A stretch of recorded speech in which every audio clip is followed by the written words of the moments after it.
Hey everyone, and welcome back to Assassin's Creed Origins Discovery Tour. On this video, we're going to be doing the tour Mummies of Ancient Egypt. And this one is under the daily life category.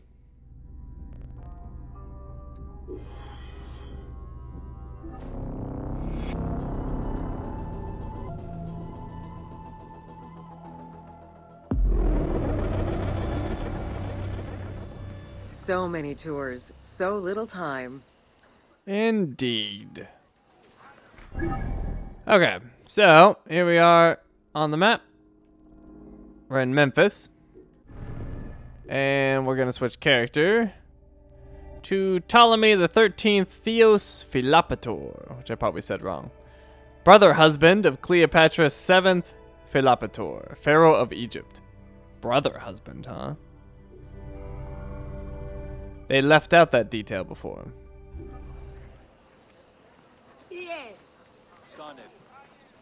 Okay, so let's get this started. Mummies of Ancient Egypt. The number of stations are 18. Region is Memphis. Learn about the process of mummification in ancient Egypt. Estimated time, 9 minutes. Welcome to Mummies of Ancient Egypt. The mummification process used by ancient Egyptians was highly ceremonial in nature. The different types of mummification took into account the social level and richness of the deceased and even included animals. The most expensive was that reserved for the pharaoh and the royal family, as well as some of the wealthiest members of the court.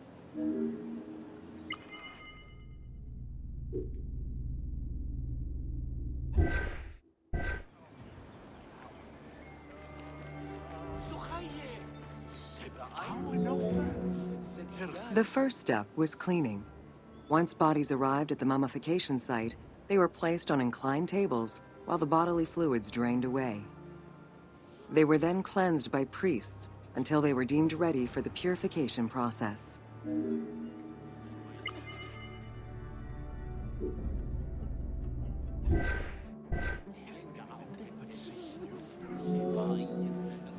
The purification of the body began with a libation from sacred water. The priest then fumigated the body with terebinth resin. After the ritual cleansing, priests used oils, spices, and all kinds of essences to further purify the body of the deceased. Finally, all body hair was meticulously removed.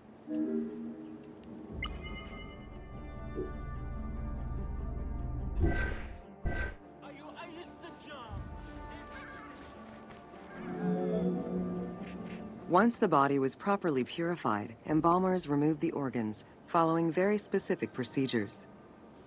First, the brain was extracted by inserting a spoon through the nostril to break the ethmoid bone.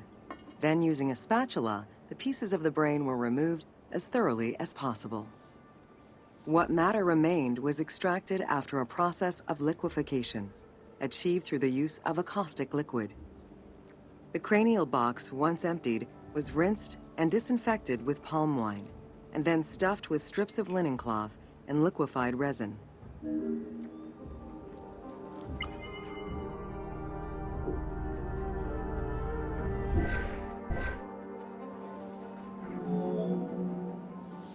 After taking care of the brain, embalmers made an incision on the left flank and carefully set aside the viscera. The inside of the body was also rinsed with palm wine. Then the embalmers filled the belly with pure myrrh, cinnamon, and other perfumes, and sewed it shut. The removed viscera were washed in palm wine and packed in crushed herbs before being placed in canopic jars.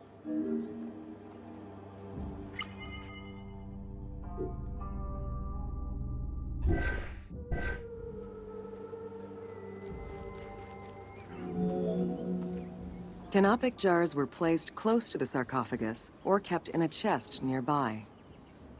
At first, the viscera were wrapped in tissue and placed in the vases. As the ritual requirements became more elaborate, ointments, spices, and even water and natron were added to the process.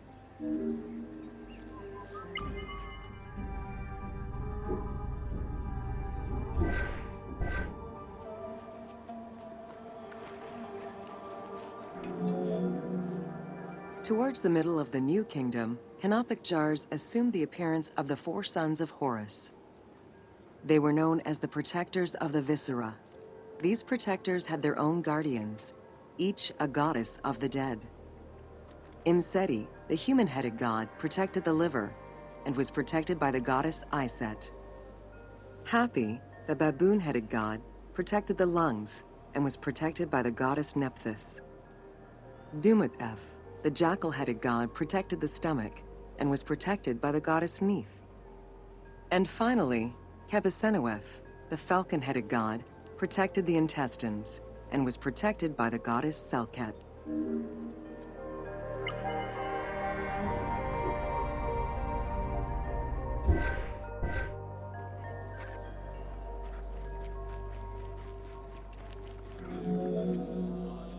Natron is a naturally occurring mineral found in evaporite. These sedimentary rocks are made up of mineral salts and were generally mined from lake beds in Egypt.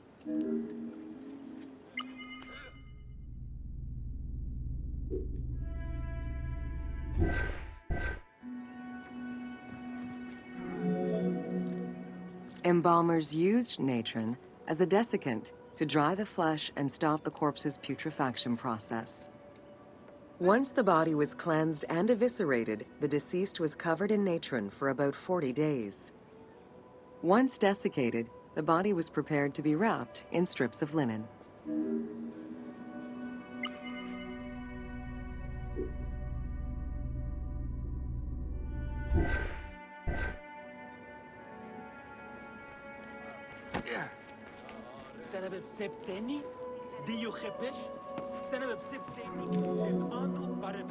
Once the body was fully desiccated by the natron treatment, embalmers oiled, painted, and sometimes even added hair extensions or a wig.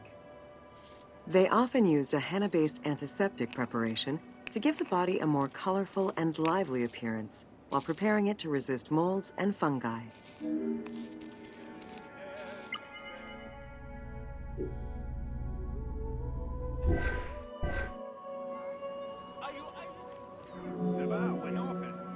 Next came the phase which gave mummies their most well-known appearance, the wrapping. Originally, each part of the body was wrapped separately. Men had their arms crossed on their chests, while women had the right arm folded over their breasts and the left arm stretched along the body. However, techniques evolved over time.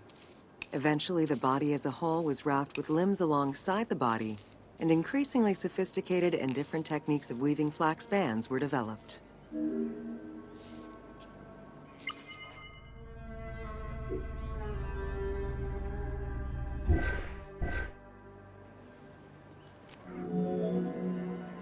In addition to the jewelry and amulets arranged on the skin of the deceased, amulets were also carefully inserted into the weaving of the linen strips. Each amulet was linked to a myth, or to an ideological belief related to rebirth.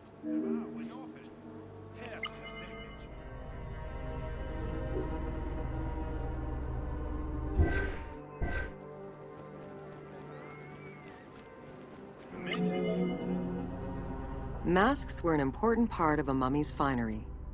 Early wooden funeral coverings were very expensive, however, and soon replaced by masks created through a technique known as cartonnage.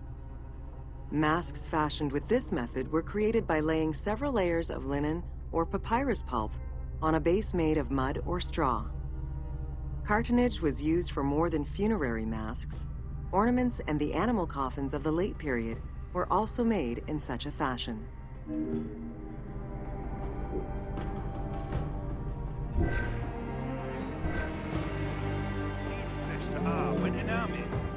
Cartonnage evolved to cover the entire body of the mummy during the 22nd dynasty. The mummies were placed on a board inside a rigid envelope of cartonnage, which was laced at the back with a string. Extremely cost-effective and visually pleasing, this technique was very popular through all layers of the society.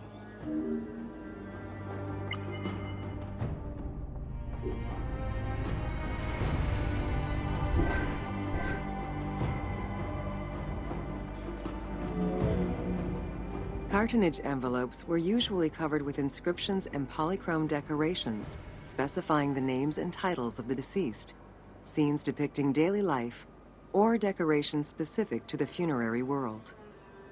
This was a true gift for Egyptologists eager to study the funerary rites of the ancient Egyptians.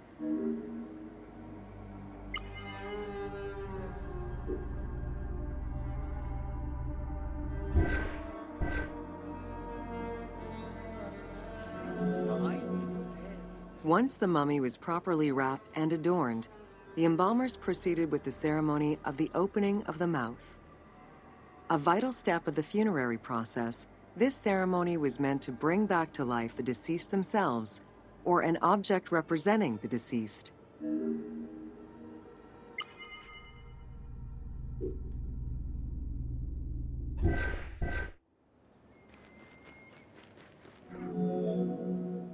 There were no less than 75 different stages for the opening of the mouth.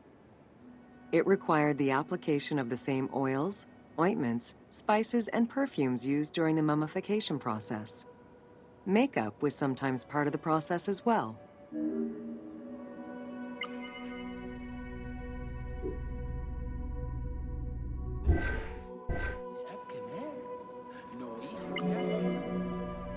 The last stage of this long ritual was the act of touching the mouth with the adze to symbolically allow the breath of life to infuse an inert body.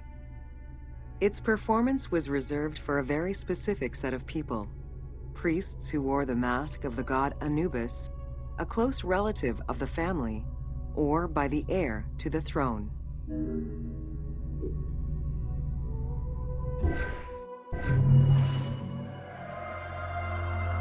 Okay, and that is the end of the tour. So let's go ahead and look at the remaining tours so you guys can tell me what you want to see next. Still lots to pick from.